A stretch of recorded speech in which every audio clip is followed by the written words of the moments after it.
गए। सबसे पहले युद्ध जो हुआ, गुलामी जब हमारे यहाँ पर आई तो 712 ईस्वी में मोहम्मद बिन कासिम की गुलामी आई। यहाँ पर राजा दाहर के ऊपर इसने आक्रमण किया। हमारे देश में मूर्ति पूजा आ चुकी थी। विदेश वाले ने जब आक्रमण किया तो हमारे देश में मूर्खों ने एक परंपरा बना रखी थी कि मंदिर के ऊपर जो झंडा लगा हुआ है, जब तक ये लहराएगा तब तक हम जीतते रहेंगे। जिस दिन ये झंडा गिर गया उस दिन हम अपने आप ही हार जाएंगे, अब लड़ने की जरूरत। ऐसी विचारधाराएं को हम मानने लग गए थे, ऐसी विचारधाराओं को हम मानने लग गए। फिर हुआ क्या, जो मोहम्मद बिन कासिम था वो जाकर के पुजारी से मिला, बोला मैं इतनी बार इनसे लड़ चुका हूँ, हर बार ये मेरे को पीट पीट के बजा देते हैं, मैं करूँ तो करूँ क्या, तुम कोई उपाय बताओ। बोले इनकी श्रद्धा ये झंडे में लगी हुई है, ये झंडा जब तक खड़ा रहेगा तब तक ये मेहनत से लड़ेंगे, और झंडा जिस दिन झुक गया उस दिन ये फिर हथियार नहीं उठाएंगे, अपने आप भाग जाएंगे। बोले तो कुछ जुगाड़ करो, मैं तुम्हें बहुत सारा धन दूंगा, तुम जुगाड़ करो। पुजारी ने कहा अब की बार लड़ने जाओ, मैं झंडा झुका दूंगा, मुझे केवल एक राज्य का मालिक बना देना बस। ऐसा ही हुआ, जब आक्रमण हुआ झंडा गिरा दिया गया, राजा दाहर की सेना पीछे लौट गई और साहब गुलाम बना लिया गया। उसकी बेटियों को अरब ले जाया गया, वहां जाकर के उन्होंने आत्महत्या करके वो भी मर गई और पंडित का भी गर्दन अलग कर दी। मोहम्मद बिन कासिम ने बोले अपने देश के साथ गद्दारी की है, मेरा वफादारी कैसे कर सकता है। धीरे धीरे हमारे देश के लोग ऐसी मूर्खता में फंसते चले गए। कैसे फंसते चले गए, जिसने जैसा कहा हम वैसे मानते चले गए, किसी को पढ़ने पढ़ाने का कोई मतलब नहीं रह गया था। कैसे एक व्यक्ति साहब वैद्य जी के पास गया, यहाँ पर वैद्य जी है, आप ही हैं, कई गांव दूर से चल के आया था, पुराने जमाने की बात। वैद्य जी के पास आया, बोला वैद्य जी मेरा पेट खराब रहता है, क्या करूं। वैद्य जी ने कुछ गोलियां दे दी, चूरन दे दिया और कहा ऐसा करो खिचड़ी खाना। क्या खाना, क्या खाना, जोर से बोलो, क्या खाना, खिचड़ी खाना। अब बेचारा पता नहीं, क्योंकि मूर्ख लोग जब भारत में रह गए तो ऐसा ही था, कुछ समझ में आता था कुछ समझ में नहीं आता था, भूल जाता था। अब ये रट्टा मारते हुए जा रहा है, खिचड़ी खिचड़ी खिचड़ी खिचड़ी खिचड़ी। अब खिचड़ी खिचड़ी थोड़ी देर तो याद रहा है, सब थोड़ी देर बाद जब इसने एक कुएं पे पानी पिया तो खिचड़ी खिचड़ी भूल गया। थोड़ी देर बाद सोचता है भी पानी पिया, इससे पहले तो मुझे सब याद था, क्या बताया था वैद्य जी ने, तो खिचड़ी भूल गया। बोला खाचड़ी खाचड़ी खाचड़ी याद आई।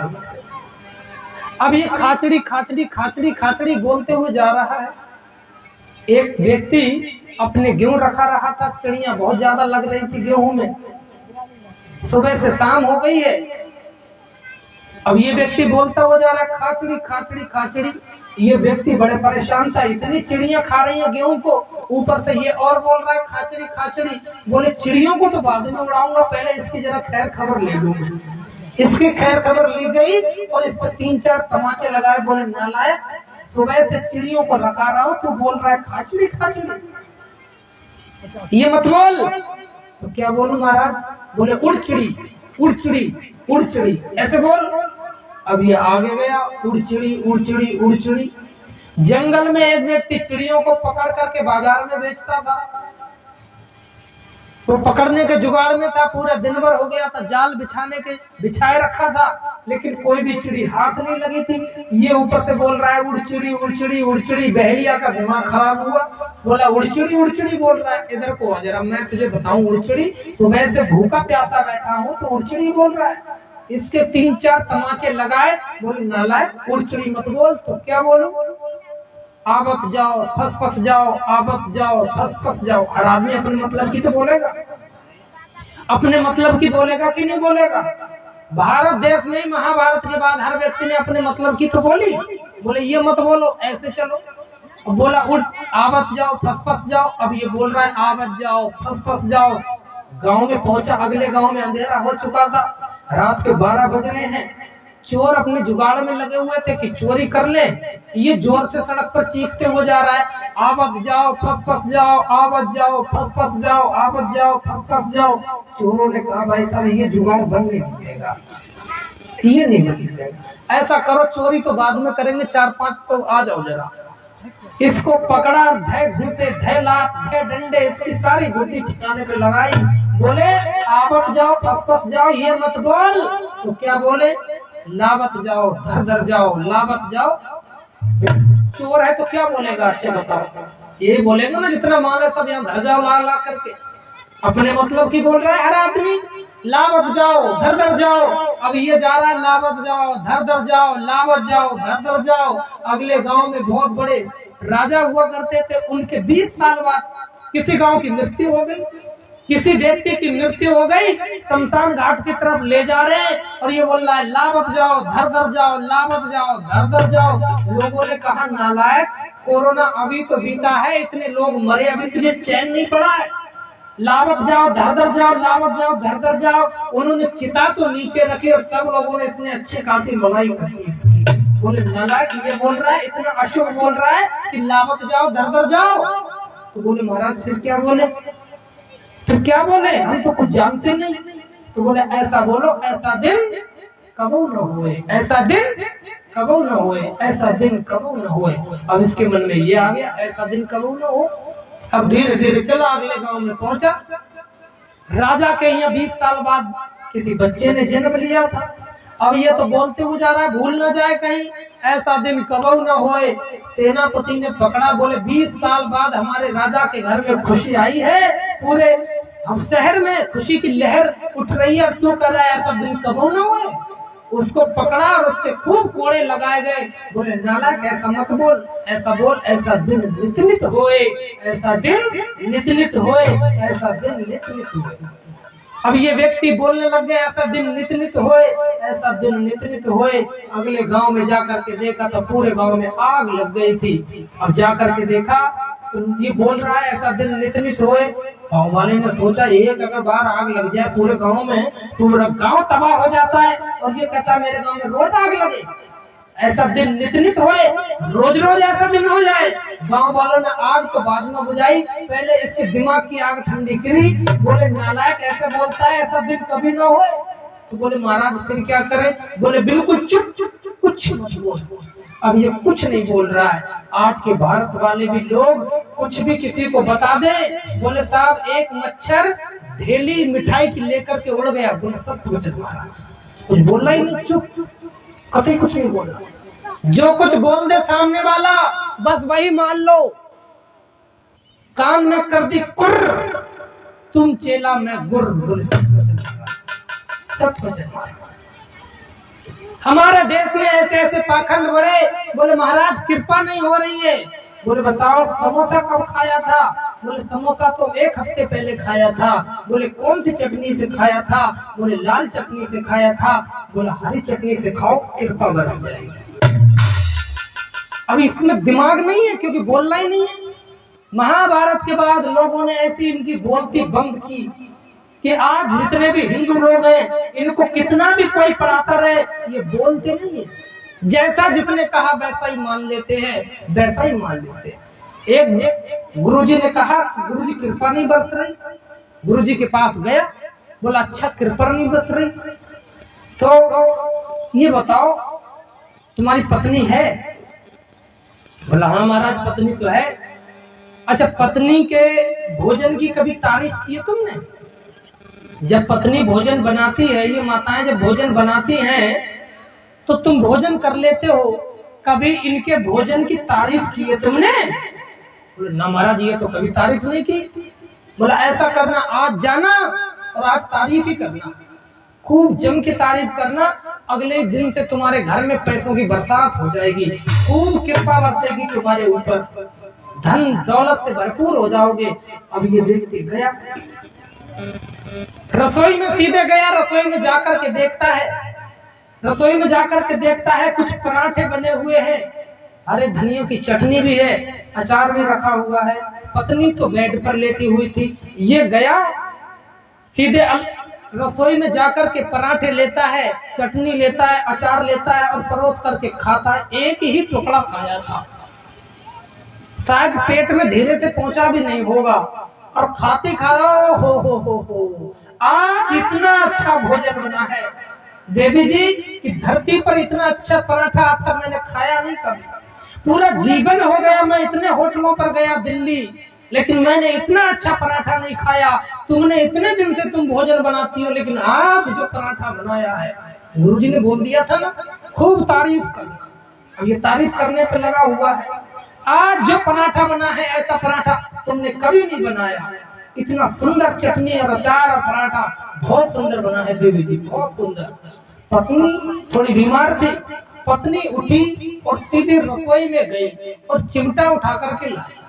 और चिमटा उठा करके, वैसे तो इसका बड़ा सम्मान करती थी क्योंकि ये 24 घंटा गाली देता रहता था, पत्नी कुछ नहीं बोलती थी। आज इसने जब खूब तारीफ की, पत्नी चिमटा उठा करके लाई, बोली नालायक, मैंने तुझे पनीर के पकौड़े बनाए, पनीर के पराठे बनाए, मूली के पराठे बनाए, धनियों के पराठे बनाए, बथुआ के पराठे बनाए, गोभी के पराठे बनाए, तुझे बिल्कुल अच्छे नहीं लगते थे, तू रोज मुझे गाली देता था। आज मैं बीमार क्या हुई, पड़ोसी से 2 पराठे बनवा करके लाई हूँ और आज तेरे फूटे मुंह से दिन भर तारीफ निकल रही है। इतनी तारीफ और धय चिमटे इसमें पड़ रहे हैं। ऐसी कृपा कई बार बाबा जी की उल्टी भी पड़ जाती है। हमारे यहाँ पर बोलने का काम बंद हो चुका था जब से वेद का, महाभारत के बाद से हमारा इतना पतन हुआ। जिसने जैसा बहकाया हम बहकते चले गए, ऐसे बहकते चले गए। और ऐसे ऐसे यहाँ पर सत्संग चलने लगे। बोले पत्नी पति के पैर छुए और पति पत्नी के पैर छुए, बाप बेटे का पैर छुए, बेटे बाप का पैर छुए। ऐसी ऐसी बुद्धि पर दिवाला निकला हिंदुओं का कि जैसा जिसने बहकाया बहकते ही तो चले गए, अभी भी बहकी तो रहे। आर्य समाज का सत्संग आपको निमंत्रण देता है अपनी बुद्धि के दरवाजे खोल करके किसी बात को मना करना। जब भागवत की कथा होती है तो पहले ही बोर्ड लगाया जाता है कि चप्पल और बुद्धि वहां पर उतार करके आना, बुद्धि को अंदर लेकर के मत आना। ऐसा होता है कि नहीं होता? ऐसा ही होता है। बोले साहब गौकर्ण ने, गाय ने फल खाया और गोकर्ण पैदा हो गया। कथा सुनी ना आपने? तो दुनिया में मुंह से खाई हुई वस्तु से आज तक कोई पैदा हुआ? कितने भी सेब खिला दो आप किसी को भी, कितने भी फल खिला दो, सुबह को सब निकल जाते हैं। निकलते कि नहीं निकलते? सब चले जाते हैं। लेकिन साहब ये तो बच्चे पैदा करा रहे हैं। भागवत वाले बोले चुप, बोलना कुछ नहीं बोलना। ऐसी बुद्धि का दिवाला निकला हमारा कि हमने साहब बुद्धि लगाना ही बंद कर दिया। और हम आपस में रहते थे एक गांव में। पूरा जो आज चला रहे हैं ना मोदी जी, कह रहे आत्मनिर्भर भारत, ये तो मोदी जी अब चला रहे। हमारा पहले देश क्या, पूरा गांव आत्मनिर्भर हुआ करता था। पूरा गांव कभी बाहर नहीं जाता था एक छोटी सी वस्तु लेने के लिए। पूरे गांव में अपना सब कुछ हुआ करता था। लोहार यहाँ पर होता था, नाई यहाँ पर होता था, चप्पल जूते यहाँ पे होते थे, और सब कुछ हर व्यक्ति होता था कि नहीं होता था? गांव में सब कुछ होता था। किसी की जरूरत है? आज व्यक्ति को अगर 5 दिन बाजार न जाना पड़े तो पूरा घर भूखा मर जाएगा। पहले व्यक्ति बाजार जाते थे, महीनों में लगती थी, हफ्तों में लगती थी, और पहले जाओ तो लगती भी नहीं थी। इतना आत्मनिर्भर हर व्यक्ति हुआ करता था। अंग्रेज जब हमारे देश में आए तो उन्होंने आपस में हमें ऐसा लड़ाया। जो लोग कहते हैं ना कि जातिवाद साहब ब्राह्मणों ने पैदा किया, जातिवाद ब्राह्मणों ने पैदा नहीं किया। अगर ब्राह्मण पैदा करते तो हिंदू समाज के जितने भी ग्रंथ है ना, ग्रंथ, उनमें सब में जातियां लिखी होती। तुलसीदास ने कोई जाति लिखी? नहीं लिखी। महाभारत में कोई जाति लिखी हुई है? नहीं। उससे पहले कोई ग्रंथों में जाति लिखी है? नहीं। वहां पर केवल वर्ण व्यवस्था है, ब्राह्मण क्षत्रिय वैश्य और वर्ण व्यवस्था है। जातियां यहाँ पर नहीं थी। जातियों में हमें बांटने का काम किया अंग्रेजों ने, और अंग्रेजों ने नीचे वाले व्यक्ति को समझाया। बोले अरे तुम जूते सिल रहे हो, जूते क्यों सिल रहे हो तुम? वो देखो सामने वाला केवल पढ़ाता है, करता ही क्या है? एक दूसरे से लड़ाना प्रारंभ कर दिया। ऊपर वाले से बोले अरे, ब्राह्मण से बोले अरे, सामने वाला जूता सिलता है, बाल काटता है, तुम ब्राह्मण ठहरे। इतने बुद्धिमान व्यक्ति पास में बिठाते हो, इनको पास में मत बिठाओ। ये भेदभाव छुआछूत किसने फैलाई? ये फैलाई साहब अंग्रेजों ने। अगर हमारे देश में अगर छुआछूत और भेदभाव और जातिवाद होता तो हमारे ग्रंथों में भी होता। फिर राम भी भेदभाव करते, कबीरदास से किसी ने भेदभाव किया? अरे कबीरदास को तो हमने अपने सिर पे बिठाया, जबकि वो भी आज के हिसाब से देखा जाए तो एससी समाज के थे, लेकिन कबीरदास को हमने संत महात्मा की उपाधि से नवाजा। क्यों नहीं नवाजा? उनको भी नवाजा। क्यों? क्योंकि हमारे यहाँ पर ऐसा नहीं था। एक बहुत सुंदर आपके सामने उदाहरण देता हूँ। अगर हमारे यहाँ पर छुआछूत होता, अच्छा पहले अस्पताल हुआ करते थे क्या? अस्पताल हुआ करते थे? नहीं होते, केवल वैद्य जी होते थे। अच्छा जब किसी माँ को संतान होती थी तो अस्पताल में जाती थी, घर में ही होते थे? अच्छा कौन करवाने के लिए आता था? आप सब बताओ। दाई कौन होती थी? दाई होती थी जो दाई माँ, वो कौन होती थी? आज के हिसाब से देखा जाए तो हरिजन कहते हैं उसको, किताब हरिजन होती थी। अच्छा छुआछूत होता तो अपने घर में उसे बुलाते? सबसे घर के अंदर वाले कमरे में उसे बुलाते हैं। और बच्चे का जन्म होता है, और बच्चे का जन्म होता है सबसे पहले बच्चे के मुंह में जो उंगलियां डालती है वो कौन डालती है? छुआछूत थी क्या? अरे छुआछूत थी क्या? नहीं थी। दाढ़ी कौन बनाता था? नहीं बनाता था। चाहे राजा हो, चाहे ब्राह्मण हो, चाहे पंडित हो, चाहे ठाकुर हो, सबके मुंह पे पानी हाथ फेरता था कि नहीं फेरता था? छुआछूत होती तो उससे दाढ़ी क्यों बनवाते? अपने आप रेजर ले आते, जिलेट काट। ऐसा होता था कि नहीं होता था? लेकिन हमारे यहाँ पर साहब लोगों ने आकर के छुआछूत फैलाई और हमारे देश को गर्त में झोंक दिया। जब से हमारे देश में ये छुआछूत फैली तब से जातिवाद बढ़ता चला गया, तब से हमारे देश का सत्यानाश होता चला गया। वेद जब हमारे देश में पढ़ते थे तो लोग बड़े महान हुआ करते थे। आइए दो पंक्ति कहकर के अपनी वाणी को विराम करूंगा।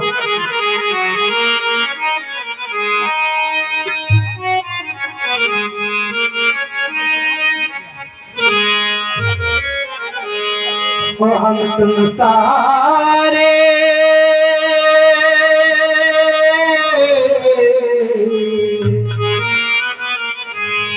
हम तुम सारे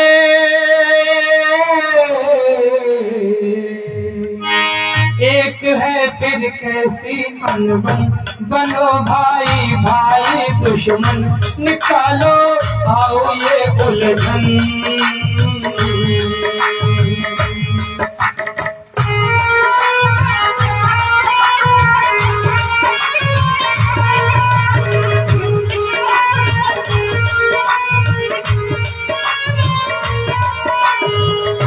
एक पिता के हम सब बालक, एक माता के बालक।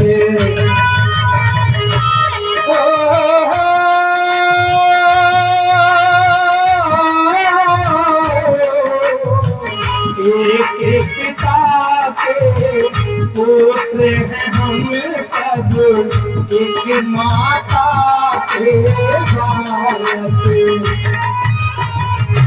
लड़ा रहे हैं हमें आपस में पंथों के संचालक। हम सबका धर्म एक, हम सबका धर्म एक, हम सबका कर्म एक धरती है, एक है गगन। हम तुम सारे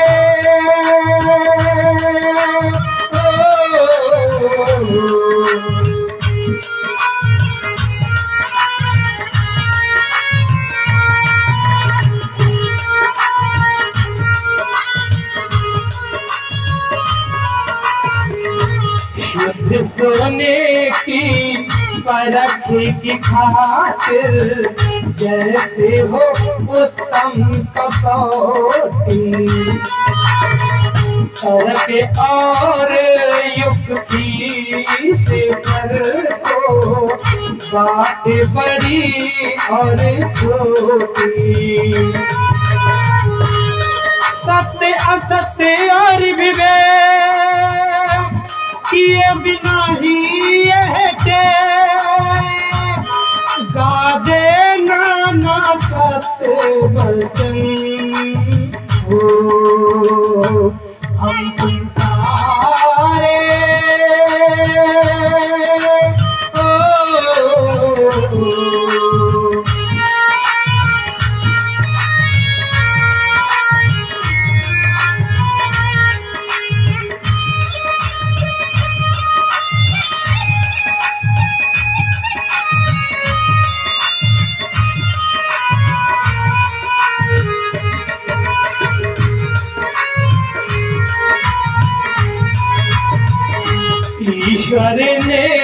कहा मनुष्य बनो तुम, हमने बना ली जाति।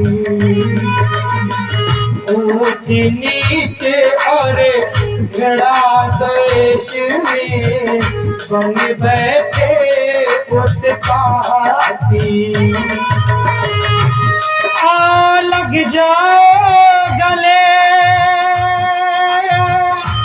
आ लग जाओ गले, प्रेमी मिलकर सभी चले।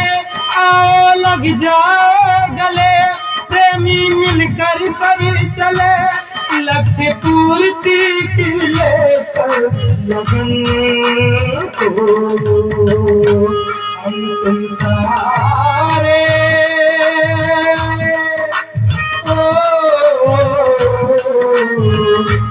हम तुम सारे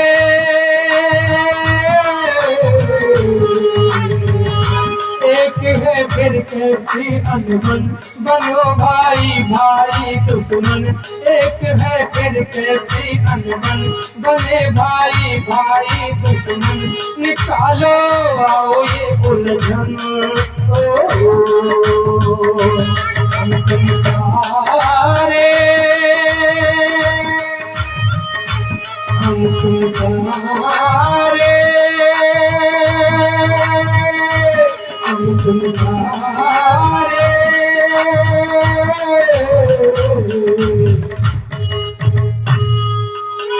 तो आइए, ईश्वर ने कहा कि मनोभाव हम सब मनुष्य बने। पूरी दुनिया के जितने भी प्राणी हैं सब आपस में ईश्वर की संतान हैं। आपस में मिलजुल करके चले, प्रेम से